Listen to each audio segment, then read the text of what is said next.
యువతపై మండలి చైర్మన్ గుత్తా సుఖేందర్ రెడ్డి ఆసక్తికర వ్యాఖ్యలు చేశారు. మనవాళ్లు దావత్లు చేసుకోవడంలో ముందుంటారు తప్ప పనులు చేసుకోవడానికి పెద్దగా ఆసక్తి చూపరని సెటార్లు వేశారు. బీహార్, యూపీ, బెంగాల్, ఒడిశాల నుంచి లక్షల మంది కార్మికులు తెలంగాణకు వస్తున్నారని గుర్తు చేశారు. తెలంగాణలో కావాల్సినంత ఉపాధి ఉన్నా మనవాళ్లు పని చేయడానికి ఇష్టపడడం లేదన్నారు. కొన్ని రాష్ట్రాల్లో ఉచితాలు అమలు చేయని కారణంగానే అక్కడి వాళ్ళు ఇక్కడికి వస్తున్నారన్నారు గుత్తా సుఖేందర్. ఉచితాలు అమలు చేసిన ప్రజల్లో కొంత అసంతృప్తి ఉందన్నారు సుఖేందర్ రెడ్డి.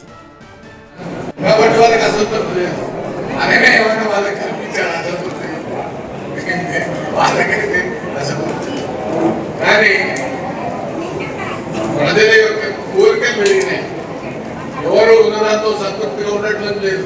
రేవంత్ రెడ్డి గారు ఎన్ని కష్టాలు వచ్చినా, ఎన్ని సుఖాలు వచ్చినా, ఎన్ని ఇబ్బందులు వచ్చినా మరి ఈ స్కీమ్లన్నింటినీ కూడా కంటిన్యూ చేస్తూ ఉన్నారు.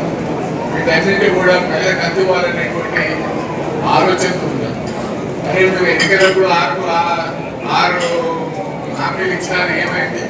మీకు రావట్లేదు కదా, మహిళలకు 25,000 రావట్లేదు కదా, ఇంకోటి రావట్లేదు, ఇంకోటి రావలేదు కదా.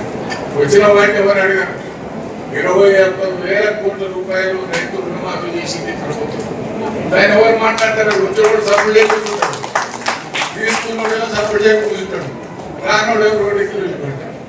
ఆనవాడు మనం పోతుంది, ఆనవాడే మనం ఉంటాం. వచ్చినోడు మన దగ్గర రాడు, సైలెంట్ ఉంటాడు. ఇవే అసంతృప్తి, అంతకన్నా మించిన అసంతృప్తి ఏం లేదు. నిరుద్యోగ సమస్య ఉందని పోతుకుంటాడు. ఇతర రాష్ట్రాల నుంచి 15 లక్షల నుంచి 20 లక్షల మంది ఇవాళ మన రాష్ట్రంలో పనిచేస్తాం. బీహార్, యూపీ, బెంగాల్, తర్వాత నీకు ఒరిస్సా, ఛత్తీస్గఢ్ నుంచి పనిచేస్తాం. మొన్న మనకు ఐకేపీ సెంటర్లో ఒక సమస్య వచ్చింది.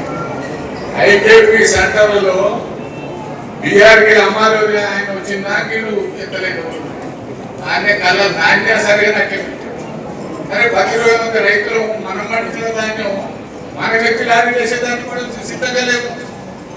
నాయన సరే మనం ప్రభుత్వాన్ని దిక్కుడు తప్ప కానీ 40 కిలోల బస్తానే అది అలాగే మోసం వదిలేయచ్చు.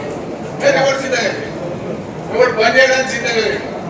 మనం తెలంగాణలో మీరు ఒకసారి ఆలోచన చేస్తే మంచిగా దావతులకు మాత్రం నెంబర్ 1 ఉన్నాం.